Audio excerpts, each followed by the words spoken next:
Hey, so what if I told you that there's a way for you to be able to rent your car out to Airbnb hosts without even owning an Airbnb?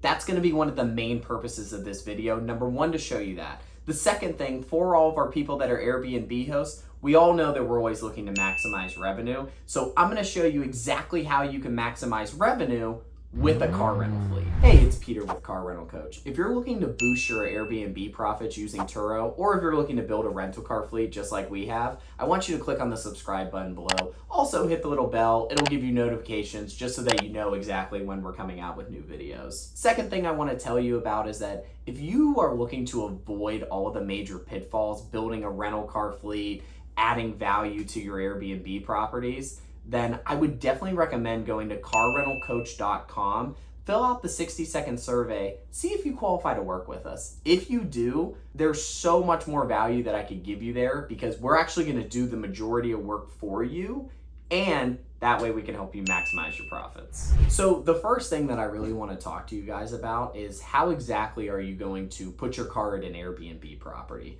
So really the logistics of it are pretty easy. Basically what it's going to be is that you'll have a car, park it at your place. Now, the big thing that I want to tell you that's kind of going to separate some other opinions that you might see on YouTube or Instagram or whatever it is I say that you list the car on Turo. And I'm going to give you a couple reasons why you should list it on Turo, as opposed to just texting your person that's a guest and saying like, hey, I have a car, can you send me 30 or 40 bucks a day and that'll cover it. First reason why I say that you want to put it on Turo is that when a car is rented through Turo, car gets in an accident, Turo actually covers the cost of whatever the accident is. So that's going to be the biggest thing. You don't have to deal with any sort of insurance, any of that stuff that no one wants to deal with. Second big thing is that when your car's there at your Airbnb, right? If you're just doing it where you're letting all of your guests know like, hey, you know, I have an Airbnb here, you are going to get, or I have a car here, you are going to get some people that are going to rent, right? But let's say for those times where maybe you have 10 or 15 days where the car didn't rent with your Airbnb guests. The other nice thing about having it on Turo is that Turo's going to market your car to everybody that's there on Turo. So maybe you'll get somebody else that's maybe flying into the area, they're not staying at your Airbnb, but they like your car. Or somebody that, you know, lives in the area, they need a car for a few days. That's another great reason, because then those days that it's not with the Airbnb people, at least you can get it through the Turo people. And the last big thing that I'll say here when it comes to renting out your cars, and specifically the people that work with us, a lot of business owners, again, a lot of people that own a lot of Airbnb properties, their number one goal is to maximize their profits. And I want to help you maximize your profits. That's why specifically when people work with us, we'll recommend doing private rentals. Now, there are pros to private rentals, there are cons to private rentals. The big pro is, number one, you're gonna make more money than if it's on Turo, because when it's on Turo, you gotta pay the Turo fees, right? When it's a private rental, you don't have to pay those fees, which is nice. Now, one of the big pros that I'll say with having it on Turo, again, is the insurance aspect. When it's on a private rental, you actually have to go out and get your own insurance to make sure that the car is covered. But again, boosting your profits because you don't have to pay those Turo fees. So again, one of the big things when I tell people that work with us specifically, if you are going to put a car for private rental and you are just going to message people, make sure that you have the insurance. Like, I know it's an easy thing, like say like, oh, you know, I might save 150, 200 bucks a month. It's not worth it when somebody wrecks your car. Like it's a nightmare, not fun. Normally when people wreck the car, you know, they don't want to give you their insurance. So I would always recommend private rental. Make sure you get your own insurance. All right, so to talk about the whole private rental thing again, one thing that I want to bring up for all my people that are business owners or that are business minded, we all know that it's not so much about what you know, but it's more so about who you know. And kind of to go into that, I'm going to tell you a little story just about private rentals and when I was looking to do it myself and just navigating the whole insurance part of it. I probably called like 8 insurance brokers to say like, hey, you know, I want to make sure that my cars are insured if I want to do private rentals. All of them came to the same conclusion, which they're like, hey man, like, sorry, I only found 2 companies that work with it. One company was something crazy. They wanted to insure, it was economy cars for like $300 a month. So I was like, oh, that's out. There was another company that I was told about where the guy told me where they're like, hey, you know, this company will actually insure your cars for between $120 to $150 a month, depending on what kind of economy car it was. So I'm all excited. I'm like, oh wow, wow, this is an option, be able to do private rentals, boost my margins probably by about like 10%. So I call the company, and basically how the conversation was, I'm like, oh yeah, I'm ready to get started. This really sounds like a great thing. And the guy's like, oh yeah, it is really great. But just to let you know, since we're insuring cars that are being rented and the people typically drive them a lot, it's going to be an $1,000 deposit plus the extra $120 to $150 a month per vehicle. I heard that. I was like, dude, there's no way. Like, I'm not going to give you $1,000 just to get my cars insured. Now, what was nice is that after that, I joined a lot of car rental masterminds and different groups to be able to find out that there are insurance groups that specifically cover when you're doing a rental fleet and things like that. So the whole reason why I'm telling you this story is that when you work with us, I'm going to give you those connections that I have. So you don't have to go and join 20 different groups like I had to join, kind of picking through the groups, finding out which one's high quality, which one's low quality. We have a high quality group. It's not super expensive, easy to get into, and you know that you're getting value directly from my company. So definitely think that's a nice thing kind of to let you guys know about. So big thing I want to talk about here is what exactly is Turo? What's the difference between Airbnb and Turo? How can Turo help with my Airbnbs? So big part of this is, for those of you that aren't familiar with Airbnb, basically what the concept is that, let's say that you have an extra room in your home, you have an apartment, you have a whole house, you can put it on this platform and basically rent it out to people that are looking to stay in it. Turo is the same exact concept of that. The only difference is that it's with a car. So big thing is that, let's say that you have a spare car, or you have a kid that goes to college, they leave their car at home. You take that car, you put it on this platform, now other people can rent the car out. So that's kind of the main difference between the two. Now, the big thing that we like to talk about in our videos is how can you combine Airbnb and Turo to make money? The big way that we basically thought about is that, let's say you have an Airbnb property. With that property, a nice thing to do would be to let your guests know, hey, I saw that you're staying here for 3 days or whatever it is. You're probably going to need a car. Instead of going and renting a car from the traditional companies, Hertz, Enterprise, any of those, here's a link to my Turo profile. You can actually get the car from me. So now you can kind of present it as that idea is, instead of you having to wait in line at the airport, write down your name, write down 1,000 different things, you just go to the Turo app, create a profile, autofills all the information for you, Uber to the property, and bam, now you have a place to stay and you have a car to be able to move around. And so kind of to talk about what are some of the qualifications to be a Turo host, they're pretty basic. The first thing is that if you have a car, it has to be less than 12 years old. Other thing is that you have to be 21 years old. Big one, you have to have a clean title, and they want the car to have less than 130,000 miles on it. Now, keep in mind, when you do rent a car on Turo, because a lot of people always ask me this, like, oh, I don't use my car on the weekends, can I put it on Turo? Yes, you can put it on Turo, but when you're renting your car out to people, it's gonna get some wear and tear. It's gonna get beat up. So if it's a car that you really like it's, let's say that it's your Mercedes that you drive to work during the week and you just have it sitting on the weekends, probably wouldn't something that I'd rent out. I'd probably say like, hey, why don't you get a separate car to rent out? And here's another reason why I'll tell you to get a separate car. Specifically on Turo, if you only put the car on for like a couple days and then you block off an entire week, put it on for another couple days, you never really get into Turo's algorithm as, number one, somebody that has a consistent vehicle, and number two, somebody that's reliable, because they see that you're always blocking it out at erratic times. So that's the big reason why I say have a separate car, have it where people can always rent out that car. Because again, the big reason, now you get into Turo's algorithm, the more people that rent your car, they leave you reviews, the more reviews that you get, the more that they push you up to the top. And hopefully, in another video I'll talk about a little bit, is how that you can become an all-star host. When you become an all-star host, you want to talk about shooting your listing straight up to the top.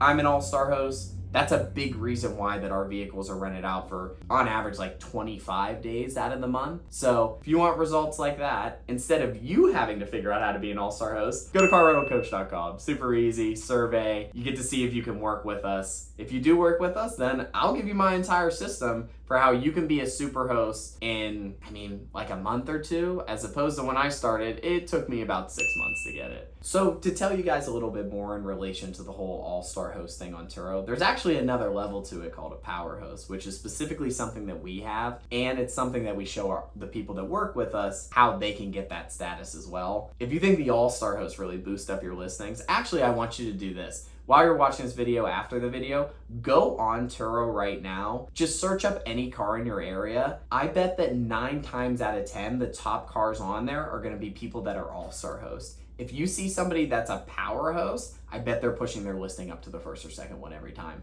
So check that out for me and let me know what you think. So the next part of this video is I want to show you exactly how are you going to be able to utilize your Turo vehicle on your Airbnb property. So kind of like I said earlier in the video, first thing that I would say is put the car in the driveway, or if you have a garage, even better, I would put it in the garage. Now, something I want to talk about a little bit is depending on where your Airbnb is, AKA the location. We all know real estate, location. It's the most important thing. That's going to determine what kind of vehicle you're going to get, right? So let's say if you're renting out a vehicle and you're in Miami, right? If you're right around Miami Beach, probably recommend getting a sports car, right? Because if people are renting around that area, it's a little bit more expensive, probably looking to drive around in a nice car, that'd probably be a better car for that area. Or let's say on the opposite end of the spectrum that you're renting a car out in Colorado that's right by a ski resort. You'd probably want to put a Chevy Tahoe, a GMC Yukon,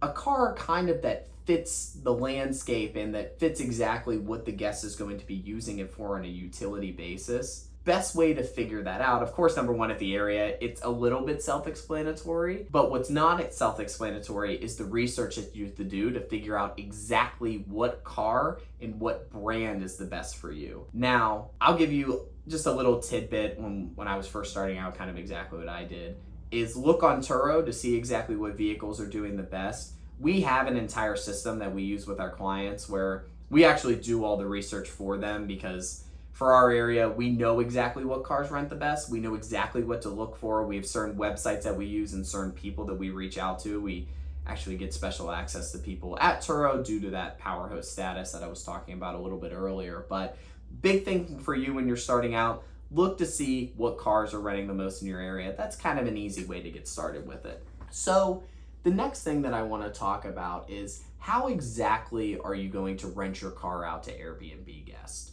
So the way that we recommend doing it is that, let's say you get a guest, they book 2 weeks in advance for your property that's located in Dallas, right? 2 weeks in advance, I would send them a message saying like, hey, I saw that you booked our property for 5 days. So excited that you're coming. Wanted to let you know that we also offer a vehicle that you want to rent. Let me know if this is something that you're interested in. If it was me, I would just put the link straight in there, the link to your Turo thing. So then when the link's already in there, they can go rent the vehicle out, whatever it is. It makes it super convenient for them. I'd also put in the instructions that it's very easy to Uber from whatever airport that it is straight to the property. Then you don't have to worry about, again, waiting in line at the airport, filling out the paperwork. You can just get straight to the property and you have a car there, you have a place to stay. It works hand in hand. Another thing, because again, most of us are business owners on this channel. If we're not business owners, we're aspiring to be business owners. We want to be able to maximize our profits. How are we going to maximize the profits with the cars that are at these Airbnb properties? We want to get them rented as most as possible. The way to get them rented as most as possible is sometimes it's going to be able to give the people some discounts. So in that same message, when you're reaching out to the guests, I would say, hey, if you actually rent from us, I'll give you a 10% discount that I don't normally give to anybody that just rents through the Turo platform. Now, the reason why I'm specifically saying to use this verbiage is because when you own a business, you always want to make your customer feel special. I'm not talking flattery or any of those things. I'm saying you want them to have the best experience possible so that they'll do business with you again. Giving somebody a discount, that is going to make a difference, because if they're just looking to rent a car at Hertz, Enterprise, any of traditional places, they're not giving them a discount. They're going to say, oh my gosh, we're Hertz or Enterprise. Like, we're not giving you a discount unless you've been renting with us for 25 years. So that's really, it's something where you can basically have a separator, right? To saying like, you know what, I care that you're actually staying at my property, and here's an extra perk. On top of that extra perk, I'm gonna give you a discount as well. Let's talk about getting creative, right? Let's say that you stumbled upon this channel and you're like, hey Peter, love the idea, I don't own any Airbnbs. Let me tell you a way that you can still get access to those people that are renting out Airbnbs. And just like I said, sometimes with business, you gotta get a little bit creative. So first thing that you wanna do is go on to Airbnb. I want you to go look at all the properties in your area. Now, the caveat here is don't just look at any properties. I want you to go specifically to the calendars and look at the ones that are booked the most. Very similar to Turo, when you go on Airbnb, go to the specific property itself. When the days are crossed out, that shows you days that the place is booked for. So do a little bit of research, go on, see what properties are booked the most. Out of all the ones that are booked the most, I want you to pick the top 3, see what people own them, and I want you to reach out directly to those people. Now, the reason why I came up with this strategy is because we actually had somebody that was a part of our mastermind, and they kind of brought this whole thing to our attention. They're like, hey, you know, I don't own any Airbnb properties, but I love the concept. So basically what he did was exactly that. Found the top 3 places, called him up, and the call went a little bit like this. Hey, you know, my name is so-and-so. Would you be interested in adding a little bit of revenue to your Airbnb property? The reason why he started with that is that if you call and say like, oh my gosh, like I'd love to work with you, like I have this car and the car might be able to make an extra $1,000 a month, like you lose people already. But if you start the call off with how can you help them, that's how you keep people on the phone. I know for myself, I'm a little bit bad with it, but anytime that someone calls me, they're a telemarketer, I'll stay on the phone if they say the right thing. If they tell me, hey, you know, I can add 10% onto your business, or if they tell me, hey, I can cut your marketing costs by 10%. If it's something that's of value in those first 5 seconds, I'll actually stay on the phone. So he called the people. Out of the 3 that he called, 1 actually answered and said like, yeah, I'd definitely be interested in doing that. Like, what all does it entail? So basically the way that his pitch looked, or what it looked like, is he was like, yeah, so I have a car and I want to put the car at your property. So all of the guests that come specifically that are staying at your property, send them a link to know that you're renting a car as well. And of course the host asked him like, all right, man, well, what's in it for me? He's like, I'll actually split the revenue with you. So whatever I get, whether if that's, guy would get between like $1,000 to $1,300 per vehicle. But he's like, whatever it is, I'll split it with you, make it so that it's fair. That's how he started off with 1, kept going after that. I think he ended up partnering up with like 5 different people.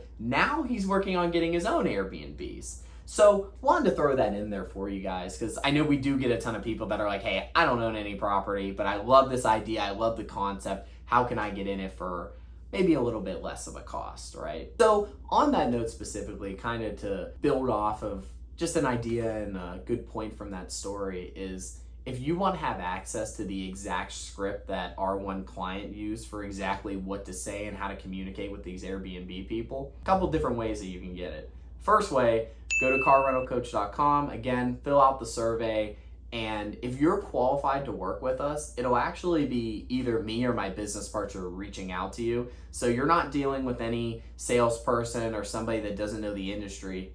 You're dealing with us, like the people that are actually doing the day-to-day work when it comes to the vehicles. And when we're looking for people filling out the survey, we're actually looking at every single person, and we're picking the people that are serious about the industry, that have a good background, and that really are looking to start a business or really add some revenue onto their current business. So that's really the main reason behind the survey. But yeah, definitely fill it out if this is something that you're interested in. Love to bring you on board and see if you can work with us. Again, hope everybody has a great day. Remember to subscribe and hit the little bell so you can get notifications for our videos.